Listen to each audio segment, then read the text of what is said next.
Nous devons tous recevoir le don du Saint-Esprit en nous. Tous ceux-là qui sont des enfants de Dieu, tous ceux-là qui sont des chrétiens, doivent tous recevoir le don du Saint-Esprit en eux. Tu es chrétien, serviteur de Dieu, et que toi, tu as déjà le don du Saint-Esprit en toi, c'est à toi d'aller maintenant chez les autres chrétiens qui n'ont pas encore le Saint-Esprit en eux. Tu es serviteur de Dieu, tu es pasteur, et que toi, tu as déjà le Saint-Esprit en toi. C'est à toi maintenant d'aller chez les autres dirigeants des églises, les autres pasteurs, pour leur dire à ce que eux aussi reçoivent le don du Saint-Esprit en eux. Mais la personne qui doit aller parler du Saint-Esprit aux autres, lui-même doit avoir le Saint-Esprit en lui d'abord. C'est quelqu'un qui a le Saint-Esprit en lui, c'est lui qui peut aller parler du Saint-Esprit aux autres.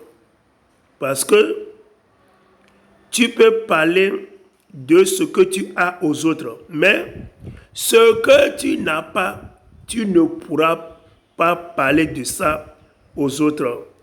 C'est impossible. Malheureusement, il y a beaucoup de dirigeants d'églises, beaucoup de pasteurs qui dirigent des églises, sont en train d'enseigner la parole de Dieu aux gens, mais n'ayant pas en eux le Saint-Esprit. C'est malheureux. Or, c'est pas bien d'enseigner aux autres. C'est pas bien de prêcher la parole de Dieu aux gens sans avoir le Saint-Esprit en toi. Parce que quand la parole de Dieu est en train de sortir, cette parole de Dieu doit être accompagnée par une puissance.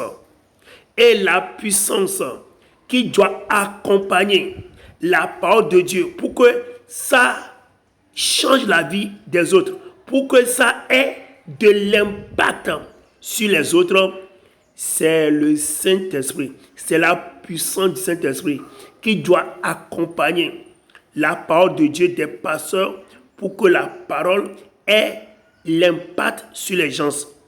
Mais un dirigeant d'église, un pasteur qui n'a pas le Saint-Esprit en lui, qui n'a pas la puissance du Saint-Esprit en lui, mais est en train d'enseigner la parole de Dieu, comme ça, la question est que c'est quel esprit alors va accompagner sa parole. Et savons-nous tous que là où il n'y a pas la lumière, c'est les ténèbres.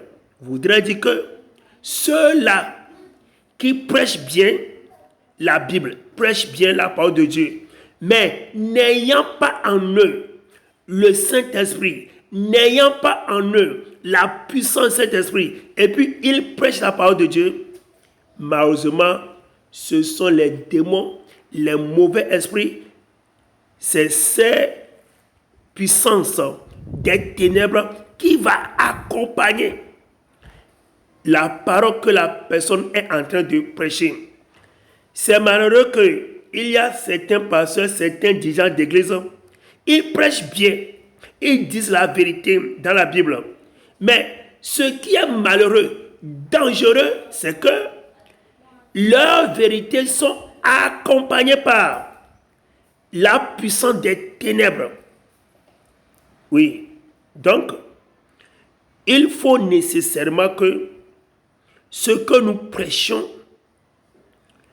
soit accompagné par la puissance du Saint-Esprit pour que cette puissance ait d'impact sur les autres. Lorsque nous allons lire la parole de Dieu dans le livre des Actes, chapitre 1 au verset 8e, Jésus a fait la promesse aux premiers disciples qu'il y aura une puissance qui va descendre sur eux. C'est la puissance du Saint-Esprit. Et c'est réalisé dans le livre des Actes, chapitre 2, du 1er au 3e verset. Cette puissance du Saint-Esprit est descendue sur les premiers disciples à tel point qu'ils ont prié même en langue. Vous voyez? Donc, ces premiers disciples, ils ont prié pour que la puissance du Saint-Esprit descende sur eux.